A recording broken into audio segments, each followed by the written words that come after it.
Hello and welcome back, all 5 of you. My name is Pilot Merchant and happy Thanksgiving. I figured that considering the fact the majority of my audience is American, that it might be fun to look at a Thanksgiving classic. And no 17.com, it is not Ratatouille, it's the Addams Family. And trust me, I know what some of you are thinking. How on earth does this family full of gothic edgelords have anything to do with Thanksgiving? Well, before we get into that, let's go ahead and introduce the Addams Family to our friends that know nothing about them. The Addams Family, like most classic characters from the 90s, originally got their start in the 1930s via comic strips. Starting in 1964 though, the family actually began to be brought into other forms of media such as crossovers, TV shows, and movies, unlike that of Dick Tracy and Scooby-Doo, who by the way the Addams Family did a crossover with. The Addams don't have much memorabilia or different forms of media, but that's okay because where they lack quantity, they have plenty of quality. Now the members of the Addams Family pretty much go on indefinitely, so instead of trying to introduce all of them, I'm just going to introduce you to the core 6 of this movie. First and foremost, we have Gomez and Morticia, who are most commonly known for their absolute admiration for their family.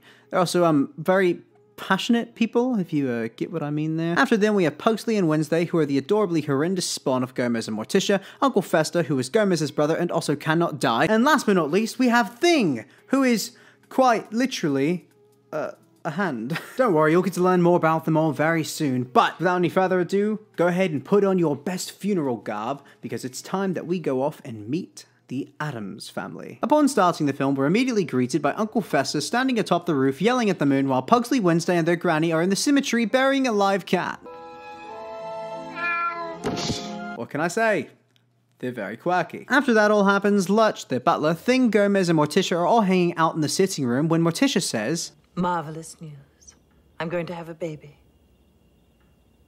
Right now." This then causes the entire family to immediately rush to the ER, though because of how backwards the Addams are, Morticia seems to rather like the pain. That somewhat reminds me of Quagmire's mum. Giggity. After Morticia enjoys her pain and suffering, and Wednesday and Pugsley tell a normal child about how babies are made, everyone goes home and excitedly starts to get the baby acclimated to his new environment.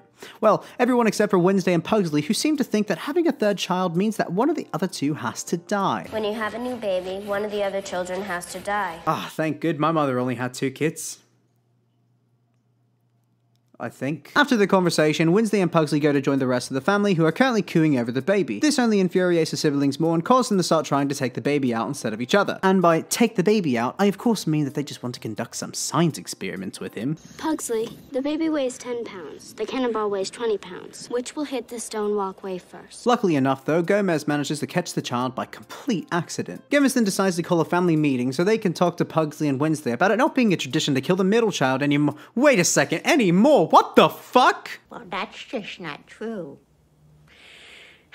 Not anymore. Okay, so it apparently used to be a tradition at some point, but instead of them talking about it more, they kind of just talk about Gomez and Fester's sibling rivalry, and man, I don't know anymore, man. After a loving show of affection between Gomez and Fester, we once again back at trying to game in the baby, but this time via guillotine. However, before the blade is able to do what it does best, the baby somehow manages to stop it with its grip alone. While that's all going on, Morticia and Gomez are sat outside just trying to have some quality time when they keep getting interrupted by the sound of children. Morticia then expresses her concern of having so many children and no time to herself anymore. This then causes them to go through a series of nannies until they find one named Debbie. Unrelated to the story, during Deb's interview process, my favorite line of the entire film is said, "Isn't he a lady killer?" Acquitted. The fucking face he's making is everything! Deb's entire interview goes rather smoothly, and after introducing herself to the entire family, it's decided that she has the job. Though, according to this news article, Debbie isn't everything she's cracked up to be, because apparently she's a serial killer that goes by the name of the Black Widow. Her entire shtick is meeting a very wealthy man, marrying them, and then getting rid of them so she can have their entire fortune. Now, seeing how Gomez is a committed married man, her target in the family is actually Uncle Fester, who, wouldn't you know it, is already fallen head over heels for her. The next day, while all the adults are out of the house, Debbie is watching the baby while going through all of Fester's financial ownings. While she's not paying any attention, Wednesday sneaks in and starts to wonder if she's up to something. This then causes Wednesday to confront Debbie about her true intentions. In response to Wednesday's investigation, Debbie convinces Morticia and Gomez to send the kids off to summer camp without asking them if that's what they want to do. Oh, one thing I forgot to mention though is that the entirety of this camp is full of only white kids. I mean seriously, just take a moment to look at all the quote-unquote normal campers here. Literally all of them are rich white kids who immediately outcast the 2 weird kids and the only non-white kid at the camp. Now I'd like to clarify, I do not believe this is an accurate representation of summer camps or what happens at summer camps. But this representation of summer camps and what happens at summer camps is the most white privileged thing I've seen in my fucking life, I swear to God. Because that's what being privileged is all about! You can't make this shit up. While the kids are being dropped off at the camp, Debbie is back at the house genuinely trying to take care of the baby despite the fact that no one was watching until Fester pops his head in for a moment. Fester then runs off to tell his brother that he is absolutely infatuated with Debbie and wants to take her out on a date but is too nervous to go alone. Gomez agrees to go on a double date, and later that evening the four of them all go out to eat at a fanciest restaurant. For the entirety of the time that they're out, Fester does his absolute best to charm his cara Mia but ultimately gets out-swooned by the romance Morticia and Gomez have together. That however doesn't stop Fester and Deb from walking through the cemetery and getting engaged on the very first date. Checking back in with Wednesday and Pugsley, the duo is sitting on Wednesday's bed when they receive a letter from home telling them that Uncle Fester is getting married to Debbie. Before they really have any time to react though, the camp counselors try to force the two into a group hug. When they don't listen, they get sent to a locked cabin called the Harmony Hut, which its sole purpose is to turn the campers inside the cabin into mindless children like the other campers outside of the cabin. While in the cabin, this kid, who I don't know the name of yet, is also sent over because he decided to read a book.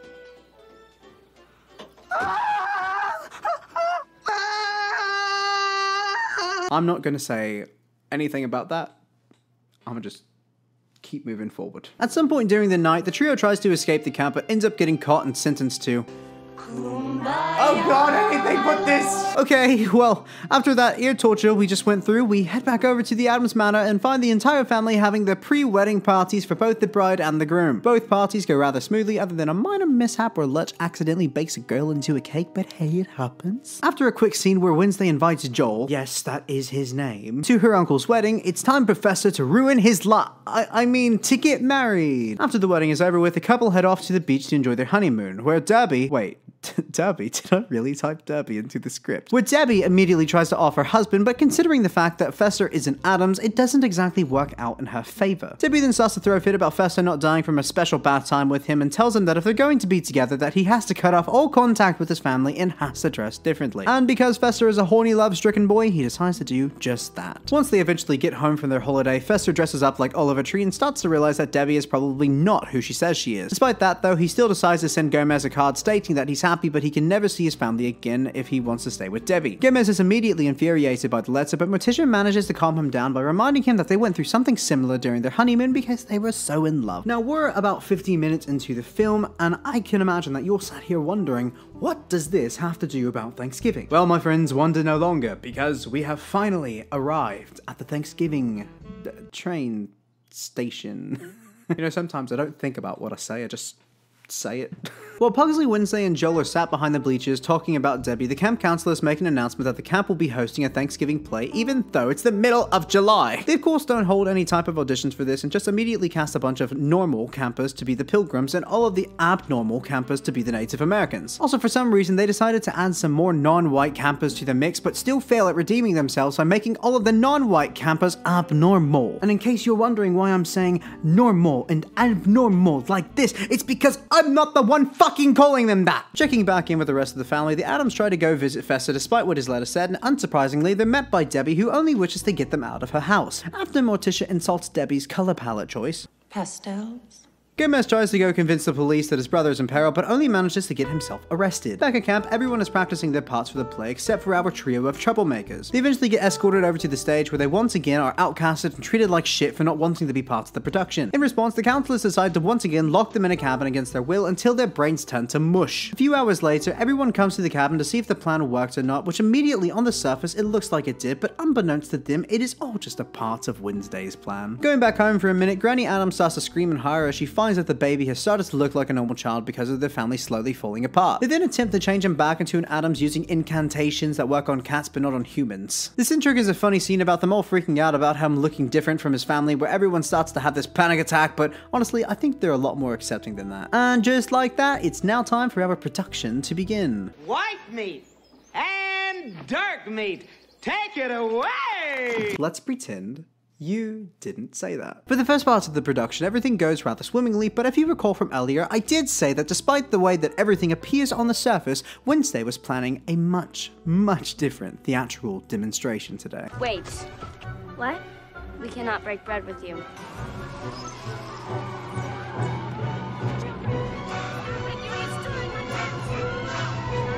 You know, I'm gonna be honest, I think I like this rendition of Thanksgiving a little bit more. So after that very cultural appropriated production goes to hell, we check back in with Fester, who's waiting for his loving wife to get home. Just then we watch as the entire house explodes in flames and Debbie sits outside with a smile across her face. The smile doesn't last long though, and Fester comes out of the house still breathing fine, and finally at the end of her rope, Deb simply gets out of the vehicle and points a weapon at Fester, but that too gets interrupted. This time by Thing hitting Debbie with a car and taking Fester back home to his family. After a short cute scene between Joel and Wednesday, the siblings too are on their way back to the house. Which they all get there right on time because Gomez has already started to lose his sanity even more than he already had. Before they can enjoy too much time being happy though, Debbie barges in and takes the entirety of the family hostage. She then starts monologuing all of her problems, thus proving to us that all she really needed was a decent counselor. Nonetheless, Deb tries to murder the entire family, but while she's not paying any attention, the baby manages to find his way up to the attic, and right before the electricity can short circuit any of the Addams, Lil Pubert plugs two loose wires together which cause the breaker to overload and shocks Debbie to dust. And just like that,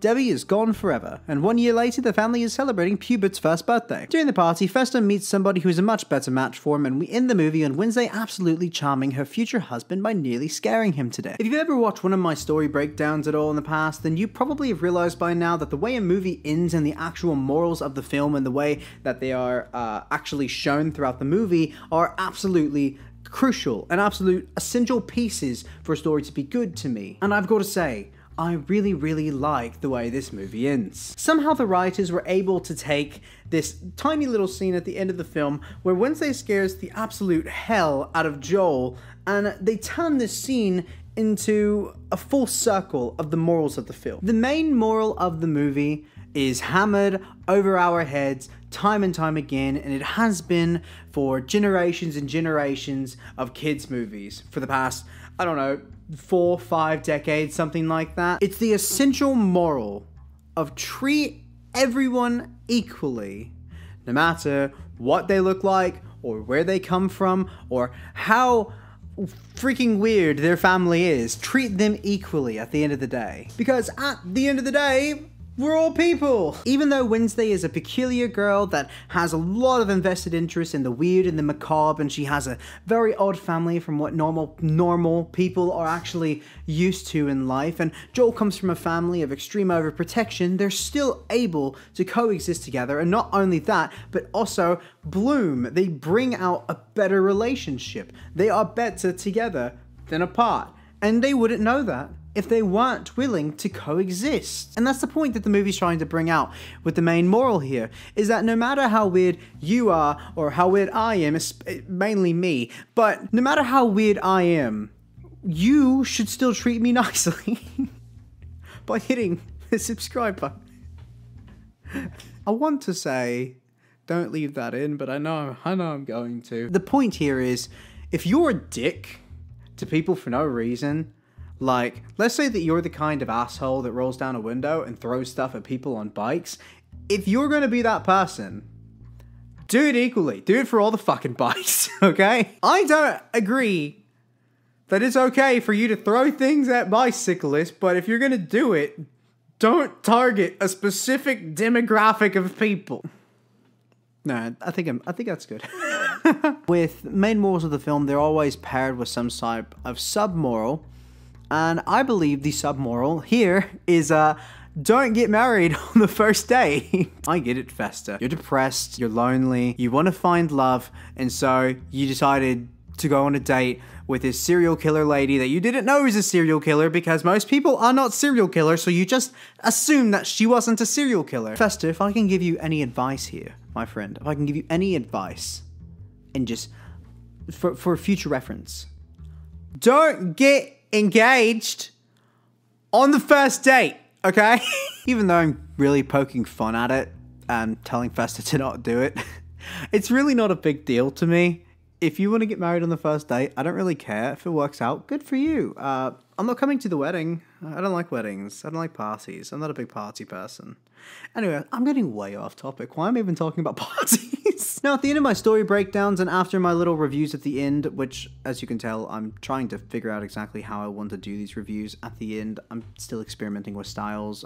This one is just focusing on the morals of the story. At the end of my story breakdowns, I really like to give a rewatchability rating to a film basically stating in my own personal opinion on how I enjoyed in the film and its writing and the way it was presented, do I think that I would rewatch it? And I have a little rating scale for it. So on the rewatchability scale for the Addams Family Values, I'm going to have to give it a 5 out of 5, essentially meaning that I would personally go out of my way to turn this film on. I really enjoyed its raunchy nature.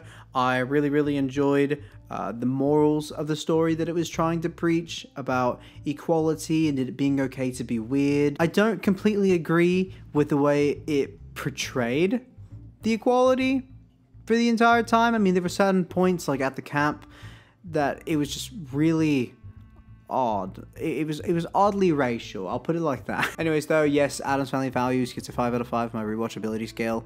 And that's actually going to be it from me today. So thank you so much for watching. If you like this video, then like this video. If you have any films or TV shows you want me to look into and break the story down in the future, just leave it down in the comments. I'll get back to you on it. And if you want to see more from me or more of my videos in general, I try to upload twice a month. It's kind of hard right now because of the job that I'm working. But I try to upload at least twice a month. You'll at least get once a month, at the very least. But I am active and I am growing, surprisingly. But anyways, if you want to join us, then please consider subscribing. It really helps. And yeah, that's going to be it for me today. Thank you again for watching, and I hope you have a lovely day. And that's why we're privileged. I can't believe they said that.